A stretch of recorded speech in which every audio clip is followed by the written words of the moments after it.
Here at Edmunds, we test everything. And luckily for me, that includes this $367,000, 771 horsepower Bentley Flying Spur Speed. So today you're gonna see 0 to 60, quarter mile, braking, skid pad, laps around our test track, and of course, a deep dive into all of its luxury features, just so we can tell you what you get when you buy a car that costs as much as a house. This is fully tested. Let's get on with it.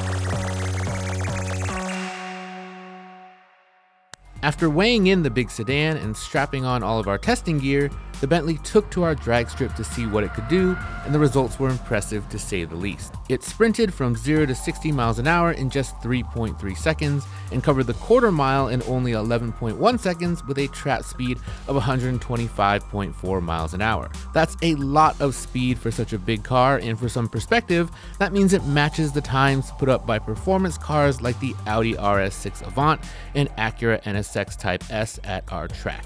Braking distance from 60 to 0 miles an hour was 114 feet, and performance was consistent across multiple runs. Impressive once again for a vehicle of this size. The Flying Spur is almost half a foot longer than a minivan, and it looks it. On our skid pad, the Bentley recorded 0.90 lateral G, just behind the 0.92 lateral G we recorded in the Bentley Continental GT, the coupe version of the car with an identical powertrain.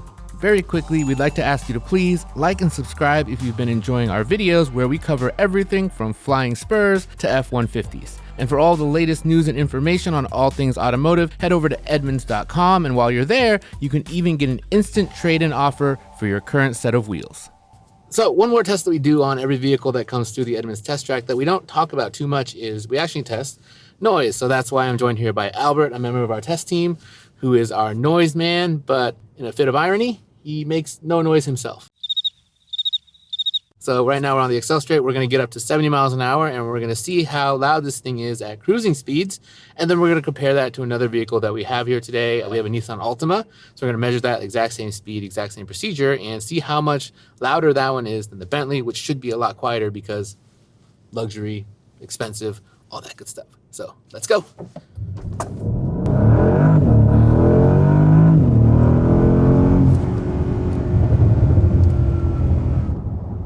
All right, Albert, how do we do?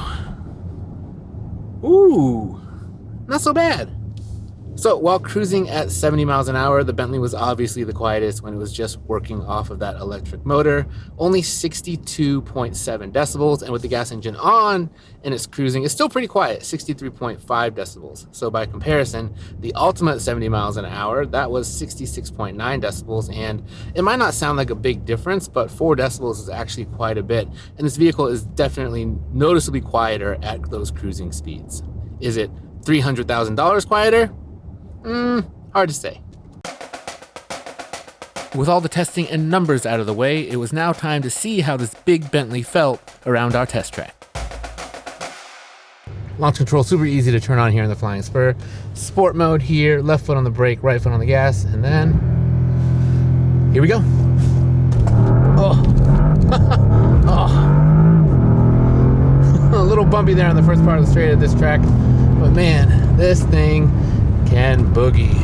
3.3 seconds to 60 miles an hour is really impressive, and it's even more impressive when you're doing it in a vehicle of this size. This thing got on our scales and weighed in at just over 6,000 pounds. So to get that amount of weight moving that quickly, really impressive.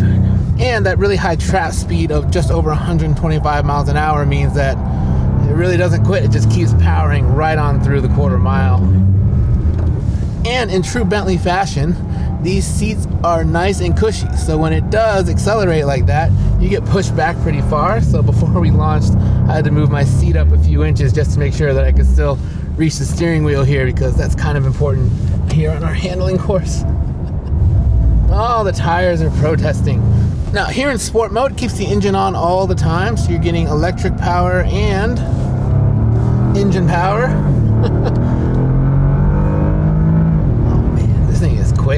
Quick. So this vehicle has an air suspension and also has a 48 volt system. that controls anti-roll bars. So there's a bunch of electronics happening in the suspension that's trying its best to keep you level in turns like these. And it's fighting real hard because there's, again, a lot of weight that's being tossed around here. I want to say that there is a ton of body roll for how this thing is sprung to, remain comfortable on the road. You don't get a ton of body roll out of it when you're pushing it hard, even here on our handling circuit, but it does feel pretty artificial, I would say. You can definitely tell there's a lot going on underneath you with the suspension that's, kind of fighting, but at a certain point, you can only do so much because the vehicle is so big and so heavy that there is a touch of understeer. So you try to turn in real hard, you can kind of feel the nose maybe like it would start to scrub, but then the suspension sort of figures it out and you get through the corner actually pretty quickly. I wouldn't say that this is a sports sedan per se, but it does a reasonable facsimile of one, and for something so big and so heavy, it's actually quite impressive what it can do here on a track. Now, for such a big car, it does have big brakes to match. We've got 10 piston fronts and 4 piston rears. Now, 114 feet from 60 to 0 miles an hour, that's just 3 feet longer than the Continental GT Speed that we tested out here. The nice thing though is that the suspension does a pretty good job of controlling nosedives, so it does feel pretty stable under braking. It's just, no matter how good the brakes are when you're fighting against 3 tons of car, they can only do so much. We're going to slow things down for a second now to talk a bit about what this thing is like to drive in its more natural habitat on the street. Now, I had it over the weekend driving all over Southern California, and I have to say there are a few vehicles that are better to drive on the road. This thing is so quiet and so comfortable when you're just cruising around town. It is a superlative daily driver as long as you can find a parking space that's big enough to fit it. And the nice thing about this being a plug-in hybrid is that you can also drive it a lot of the time without using the gas engine at all. So here I'm going to switch this into the Bentley drive mode, and we're in EV mode, and things get real quiet. The gas engine does its best to stay out of your way when you're in EV mode. You can also take it all the way to 87 miles an hour on electric power alone. And there's a very clear spot with the throttle where you can sort of feel where the gas engine is going to kick on. The nice thing is that if you're just doing any kind of street driving or going around the city, the electric motor is plenty good enough for that. And when this thing is driving in electric mode, the Flying Spur is just whisper quiet. It is nice that the Flying Spur can do double duty. It can be fun if you're driving on a canyon road. It's got enough power and just barely enough handling chops for that. And it can also just be an ultra luxurious sedan if you're driving around the city or doing a daily commute. And that's good because, again, you're paying house prices for a car and you sort of want it to be able to do everything. Now, if you were to take sort of those things individually, the Flying Spur wouldn't really make a lot of sense. It's definitely not worth that much money if you were to think about it as a sports sedan, and it's also not worth that much money if you were to think about it just as sort of this posh ultra luxury sedan. There are vehicles that can do both of those things for a lot less money. But what makes the Flying Spur more compelling is that it can do both of those things in one package.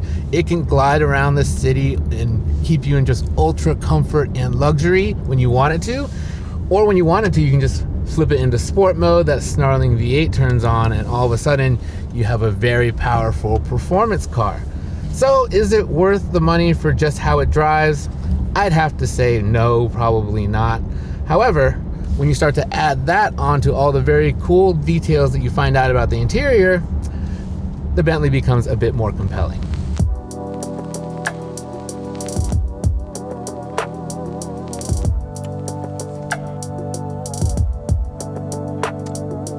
There's your 367 grand.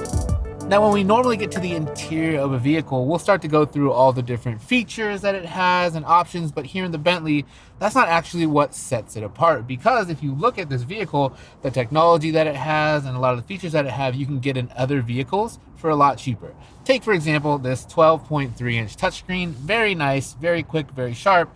But you know what else has a very nice, quick, sharp touchscreen? A Kia K4, and it's also 12.3 inches, and that vehicle starts at $23,000. So if it's not the features that you're paying for with the Bentley, what is it that you're paying for? And what that is a deep level of personalization and customization that you're really just not going to find anywhere else, even among other luxury brands.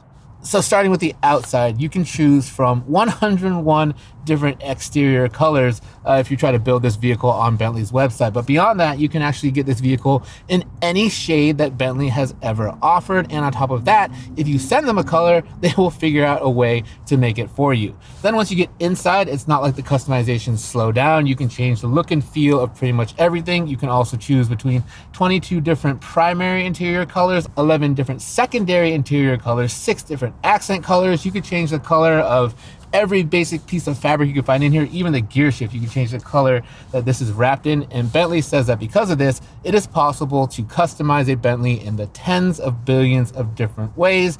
And on top of that, they have an in-house customization team called Mulliner that will work with you to make sure that if one of those doesn't work for you, they find the one that does. And it's not like Bentley is just slapping things together. If you choose between one of their 8 different wood finishes, for example, on the interior here, the wood is all actually sourced from a single tree, so the pieces of grain all line up. So if you flip the screen over here, and let's say we had the wood, this would all look like one piece all the way around the dash here and down to the door. Now, this being a Bentley, you're going to, of course, expect a certain level of luxury, and I would say that the Flying Spur definitely delivers on that front. Materials choices are impeccable. Everything that's here is basically the best of the best that you can get. There is one weird thing though about this part. There's no center console, so there's no actual storage here, just this armrest that sort of slides back and forth. And normally that's something I would ding a car for, but the rest of it is so nice, I really don't care.